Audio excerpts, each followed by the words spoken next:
ഒടുവിൽ ആശങ്കകളൊക്കെ അകലുന്നു. ISL മത്സരം കൊച്ചിയിൽ നടക്കും.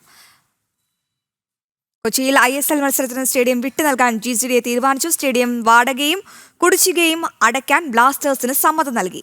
ഒരാഴ്ചയ്ക്കകം പണം അടയ്ക്കാമെന്ന ഉറപ്പിലാണ് ഈ തീരുമാനം. വിവരങ്ങളുമായി ജിജീഷ് കരുണാകരൻ ചേരുന്നുണ്ട്. ജിജീഷ്, ഒടുവിൽ നാളെ മത്സരം നടക്കും. എന്തൊക്കെ കാര്യങ്ങൾ പരിഗണിച്ചാണ് ഇപ്പോൾ ഈ അവസാന നിമിഷം GCDA അങ്ങനെ ഒരു തീരുമാനമെടുത്തത്?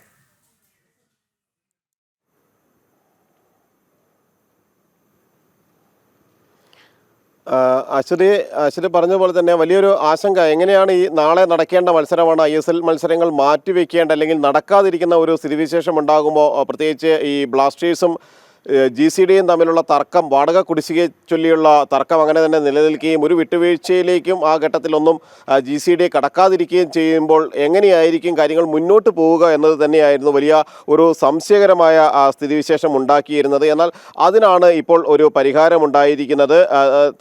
ഇരുവരും തമ്മിലുള്ള തർക്കങ്ങൾ പരിഹരിച്ചതോടുകൂടി തന്നെ ഞായറാഴ്ച നടക്കേണ്ട ISL മത്സരങ്ങൾ നിശ്ചയിച്ച പ്രകാരം തന്നെ നടത്താനുള്ള ഒരു തീരുമാനമാണ് എടുത്തിരിക്കുന്നത്. വാടകയും കുടിശ്ശികയും അടക്കാൻ ബ്ലാസ്റ്റേഴ്സിനെ GCDA സമയം അനുവദിച്ചിട്ടുണ്ട്. കൂടുതൽ സമയം തങ്ങൾക്ക് അനുവദിക്കണം എന്നൊരു ആവശ്യമായിരുന്നു പ്രധാനമായും അവർ ഉന്നയിച്ചത്. ആ ആവശ്യം അംഗീകരിക്കപ്പെട്ടിട്ടുണ്ട്. ഒരാഴ്ചക്കകം പണം അടയ്ക്കാമെന്ന ഉറപ്പിലാണ് സ്റ്റേഡിയം വിട്ടു നൽകാനുള്ള ഒരു തീരുമാനം ഇപ്പോൾ എടുക്കുകയും ചെയ്തിരിക്കുന്നത്.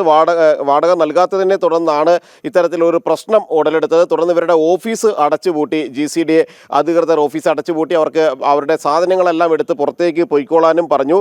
അങ്ങനെ മത്സരത്തിനായുള്ള ഒരുക്കങ്ങളെല്ലാം തന്നെ നടത്തുന്നതിനിടയിലാണ് ഈ പ്രതിനിധികളെ GCDA ഉദ്യോഗസ്ഥർ പുറത്താക്കുകയും സ്റ്റേഡിയത്തിലുള്ള വസ്തുക്കൾ എടുത്ത് മാറ്റണമെന്ന് ആവശ്യപ്പെടുകയും എല്ലാം തന്നെ ചെയ്തത്. GCDയും കേരള ബ്ലാസ്റ്റേഴ്സും തമ്മിൽ ഉള്ള ഒരു കരാർ സംബന്ധിച്ച പ്രശ്നങ്ങളെ തുടർന്നാണ് നിശ്ചയിച്ചിരുന്ന ഇങ്ങനെ ഒരു വാർത്താ സമ്മേളനം ഇന്ന് മാറ്റിവെക്കേണ്ട സ്ഥിതിവിശേഷവും ഉണ്ടായത്. കാരണം അവിടെ വാർത്താ സമ്മേളനത്തിനുള്ള സൗകര്യവും ചെയ്തു കൊടുക്കാൻ GCDA തയ്യാറായിരുന്നില്ല. തുടർന്നത് ഓൺലൈനായി അത്തരമൊരു വാർത്താ സമ്മേളനം നടത്തേണ്ടി വന്നു. തുടർന്ന് ബ്ലാസ്റ്റേഴ്സിൻ്റെ CEOയും ഒപ്പം തന്നെ GCDA അധികൃതരുമായി ചർച്ചകൾ നടത്തി. ആ ചർച്ചയിലാണ് ഒരു പ്രശ്ന പരിഹാരമായത്. ഒരല്പസമയം കൂടി നീട്ടി നൽകാം, ആ ഒരു സമയം വരെ കാത്തിരിക്കാം എന്ന് GCDA പറഞ്ഞു. അതിൻ്റെ അടിസ്ഥാനത്തിൽ നാളെ നടക്കുന്ന മത്സരങ്ങൾ യാതൊരു തരത്തിലുള്ള തടസ്സങ്ങളുമില്ലാതെ തന്നെ മുന്നോട്ട് പോകുന്ന ഒരു സ്ഥിതിവിശേഷമാണ്.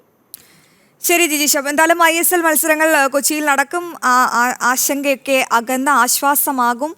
കായിക പ്രേമികൾക്കെല്ലാം ആശ്വാസകരമാണ് ഈ വാർത്ത. ISL മത്സരം കൊച്ചിയിൽ നടക്കുമെന്നുള്ള ഏറ്റവും പ്രധാന അപ്ഡേറ്റ് ആണ് ഞങ്ങളുടെ പ്രതിനിധി ജിജീഷ് കരുണാകരൻ കൊച്ചിയിൽ നിന്നും നൽകിയത്.